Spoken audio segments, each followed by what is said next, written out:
Hi everyone, welcome back to my channel, and if you are new, welcome.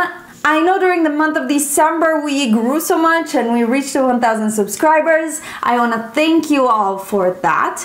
And today I am pre-filming this video because when it goes up I will be back in Italy with my family without all of my setup, and I thought I'd still get this video up for you guys because it's time to sum up the year and talk about the products that really rocked my makeup game this year of 2017. I have the products all laid out here in front of me, and there have been some really good releases as well as just discoveries for me personally. I am going to start with skincare just because it's the first thing that goes on my face in the morning. And one big launch and big discovery for me was the brand The Ordinary. And I have here specifically the salicylic acid solution, and this is 2%. And I have combination oily skin and I love using salicylic acid. It really helps keep my skin clean. So definitely on my list of 17 favorites of 2017, The Ordinary as a brand, but especially their salicylic acid, is definitely one of my favorite things. Then a brand I discovered also coming here to the US because it's more readily available is Pixi Beauty, and I love their skincare, but one of the things that really changed my skincare routine were trying these skin mists. They sent me their 4 skin mists. These 3 are skincare, and then there is one makeup fixing mist, but these 3 I have been using. As you can see, they're almost empty on the daily basis. I use the Vitamin Wakeup mist in the morning because it has amazing citrus scent and it really refreshes me and wakes me up. And then I use the Hydrating and the Glow mists in the evening because my skin can tolerate a bit more oil and hydration, and I want it to recover during the night. So these have definitely been a new discovery for me, and misting in general as a skincare step has been a favorite of mine this year. And then we can move into makeup. Starting from foundations, for me discovery of the year has been the Maybelline Fit Me Matte and Poreless foundation. I have it here in 2 shades because one is my summer, one is my winter shade. This is inexpensive, it lasts all day, it controls my oils very well. I definitely love this, and it has been a discovery of this year, and it has been a constant throughout the year, hence the 2 shades. For something a little bit lighter, I have really loved the Tarte Guard SPF 20 tinted moisturizer. I had a little sample that I finished and I used throughout the summer a lot, but for lighter coverage I actually liked better the CoverGirl Matte BB Cream, and this is again Nicole from Young Well and Polish's fault. She recommends it so much, and this is in my summer shade, but I have my winter shade coming in because I cannot leave the US without one of these. Unfortunately, CoverGirl I don't think is available in Europe, but if you can get your hands on this and you have combination oily skin, this is an amazing lighter coverage. It feels light on the skin and it definitely keeps me matte for a long time. A favorite of the year for sure. Then concealer wise, I didn't want to bring out my usual Maybelline Fit Me. You've seen it in last year's favorite, you've seen it in favorites throughout the year, but a new launch that did amazing and I have been really enjoying using is the Colourpop No Filter Concealers. These came out in the second half of the year, and for $6, the quality is really great. Great coverage, great lasting power and blendability. They dry down a bit fast, so you just need to be quick, and absolutely a win for this year and a great release for Colourpop. You'll see there's a lot of Colourpop in this year's favorites, and that's just because they do such great quality products for such affordable prices. I have been really enjoying this concealer, and if you haven't tried it already, you definitely should. I'm not gonna be long on powders. This is the same as last year. My favorite powder is and always will be Neve Cosmetics Hollywood, the only thing that keeps me matte all day, the only thing that makes my skin look amazing. I know Neve Cosmetics is not available outside of Europe, but I already have my order in and it's at my parents waiting for me to get and pick it up. I can't live without this powder, and I actually just picked up the pressed version of it. So I'm curious to see if that beats it. But for 2017, no new favorite powders. I did have a contouring epiphany this year, if I can say so myself. You've seen this lately on my channel a lot. I picked it up for my birthday, and this is the Kevyn Aucoin Contour Book Volume 2. And this contains their very famous sculpting and highlighting powders, as well as for eyeshadows. Amazing value. It actually gives me cheekbones.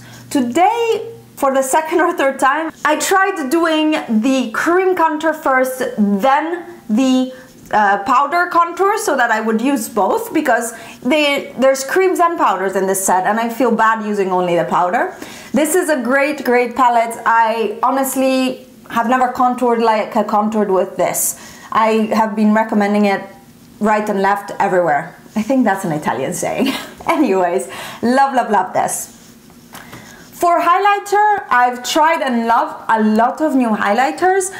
For me, Becca was the first time this year, Ofra was the first time this year, but the release that really blew my mind with highlighters, and it's the highlighter I'm wearing today, is Makeup Geek highlighters. I have here the Makeup Geek and Kathleen Lights palette, as well as the single highlighters from Makeup Geek. I think the singles came out this year, the palette came out somewhere last year, but I am wearing the gold shade of this today, and it's the perfect palette for traveling. You have a gold and a pink base highlighters, as well as this bronze that is a gorgeous all over the lid shade for me, at least, but I can use it a little bit in summer as well.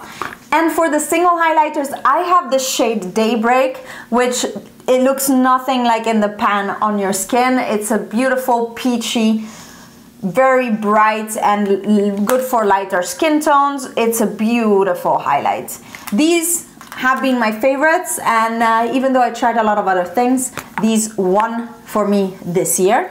And for blushes, I have a few different ones that I'll mention later, but I think blush of the year is won by MAC blushes. They're quite expensive in Europe and they don't do as much discounts as they do in the US, so I actually bought much more MAC products this year since I'm here.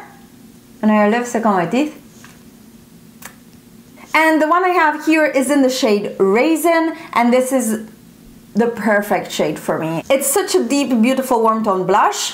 I'm not wearing it today, but I love it, and in general MAC powder blushes have won it for me this year. Really great formula. Then for bronzer, I was blown away by the butter bronzer, as everybody is, but I didn't get my hands on it until this year. This is amazing. It's like, it smells like a beach, it applies beautifully and super blendable. It looks very good on my skin tone. I just love this bronzer. Absolutely the winner for the year. Now the next two products will transition me also to the eye category, but I wanted to show you the Colourpop pressed powders. They came out with pressed highlighters, bronzers, blushes and eyeshadows this year, and compared to their usual formula, this was absolutely a huge launch for them and a huge branching out into a different let's say product category that they didn't have before. And I have here a bronzer and a blush that I have been loving, but they have made duos, they have made palettes. Their highlighters have not been my favorite, a bit too chunky and glittery, but definitely the matte face powders have absolutely won for me. And if you've been here for any length of time, you know how obsessed I am with their single eyeshadows. They have done an amazing job with these. I have 3 palettes like this full of their eyeshadows. I absolutely adore them. And yeah, definitely a great job with formulating these. I know the first run of powders, the shimmers were not wonderful, but they definitely improved the formula while they went on. And then they also started making pre-made little palettes. I have the one from the holiday collection right here. I reviewed and swatched most of the singles as well as this palette on my channel. I'll leave it in the cards. But these have also been revolutionary for the price that they have. This is one of the bigger ones and it costs $20 and it has 15 shades. Then the 12 shade palettes and the 16 shade palettes I think they have as well. They're also amazingly priced, and definitely by Colourpop, they rocked my world this year. Then I have to say, palette of the year goes to Jaclyn Hill and Morphe, their collaboration palette. I bought it right off the bat. I reviewed it. I found dupes for it, but it doesn't matter. You can see how beat up mine is. It gets dirty quite fast, but it's totally worth it. I traveled with this to LA this summer. I love traveling with it because it has everything I want, from easy everyday neutral to pops of color to everything I need. Very dark shades for smoky eyes. Everything I need is in this palette, and this is the best product of the year in my opinion. Absolutely fantastic.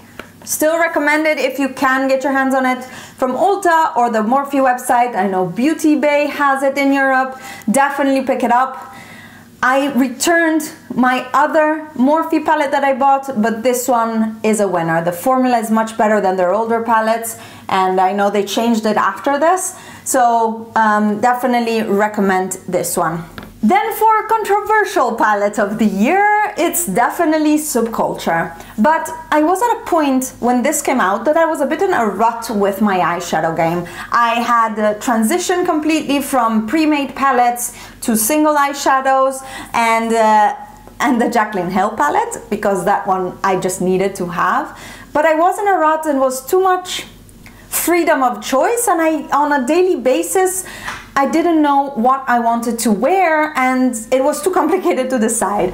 So when this came out, this color scheme spoke to me to a different level. It's the darkness, the 70s, the teals and greens and oranges. This is all I live for. Of course it can be improved, but this really gave me a kick to change up my game, stop doing always the same looks and change things up, as well as challenge me with my technique to learn to do eyeshadow with different eyeshadow formulas as well. So I am putting this one in because I loved it. I keep using it. You can see it's well loved, but not destroyed, because you don't have to. But yeah, absolutely, this needs to have a mention for releases in 2017. And another product that broke the world were the Stila Glitter and Glow eyeshadow, liquid eyeshadows. I think that's what they're called. I have a mini here, so I picked it up actually quite late in the year because a full size of this costs $24. Not about that life, but these three were absolutely affordable, and for the amount of glitter that I use, I love using these because they're easy, they're fast, and now many brands are trying to bring out something that is similar with the same lasting power and payoff as these, which are literally liquid glitters. I am wearing today on my eyes the equivalent from Colourpop. They came out with the Supernova liquid shadows, and one of them, this is Walk of Fame, is actually glittery, whereas the others are more metallic. And I find I really like the tone of this compared to the Stila ones, which all have silver glitter, which kind of usually doesn't go with the eye looks that I do. So I prefer to use this Colourpop one because it is a little bit more warm toned. But in general, this type of product was amazing and a great discovery for this year. Going more towards the, I would call them necessities, I don't use liquid liner or gel liner anymore. I don't do wings. I think you haven't seen me do wings in ages, and that's because with my eye shape they just don't go that well. But kohl liners have been my jam and the discovery of the year, and definitely my favorites by far on any formulation I tried are these NYX faux black liners. I have them in Oxblood, Burnt Sienna, and Black Olive. I have one more coming because again, I just love the formula, and I need a different liner color for every eyeshadow look I do. Of course, it's like playing with liquid liners in the end. So definitely a mention of these. They are inexpensive. You can always find them in buy one get one half off or buy one get one free. And NYX is definitely a brand that has some great products. And I'm actually gonna pull out another amazing product by NYX for this year, was the NYX Micro Brow. I have tried a lot of brow pencils this year because I used to do my brows with dip brow, which is what I have today, but it takes a while, you risk going a little bit blocky, and I went towards the pencils back again when I started working and waking up at 6 o'clock in the morning to go to work, and I didn't have time to fuss too much about it. But, sorry for the ramble, my favorite is the NYX Micro Brow. It's very close to the Anastasia Brow Wiz, and it wins over that. Not so much for the formula, which I think I still prefer the Brow Wiz by like a quarter of a point, but this one is more inexpensive, lasts a bit longer, and the spoolie doesn't break. That's all you have to know. I definitely recommend this if you're not up for spending $20 on an eyebrow pencil every month. I cannot have it, and this is much better and it lasts much longer. More eye discoveries, now going towards mascara. The L'Oreal Voluminous Primer has been life-changing for me. I have always used my Maybelline Lash Sensational. This remains my favorite mascara, but I have discovered the primer thanks to having samples of other primers from high-end. I decided to try a drugstore one, and the drugstore actually beats them all.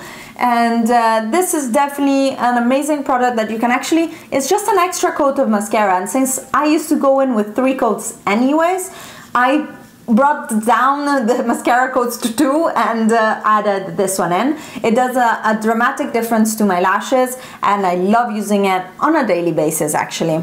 I have also used more eyelashes this year, and the Ardell Demi Wispies keep being my favorite lashes of the year of ever. But the most important thing when you wear lashes is to have a good lash glue. And I have here a mini of the House of Lashes lash glue, and this is dynamite. I used to wear lashes before as well, but I used the Essence lash glue, and I had always issues with the inner corners popping out. With this, it doesn't happen. I love this, and I have a big version for when this is finished. I love the House of Lashes lash glue, and they have a black version to help hide the lash band as well. Ooh, I feel like I've been talking forever. Now let's move on to the last category, which would be lips.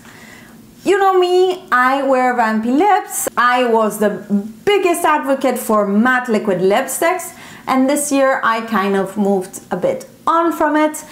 My favorite formula of bullet lipsticks that I discovered this year are the Lime Crime Unicorn lipsticks. Here are my 2 favorite shades, Lace Up and Fishnet.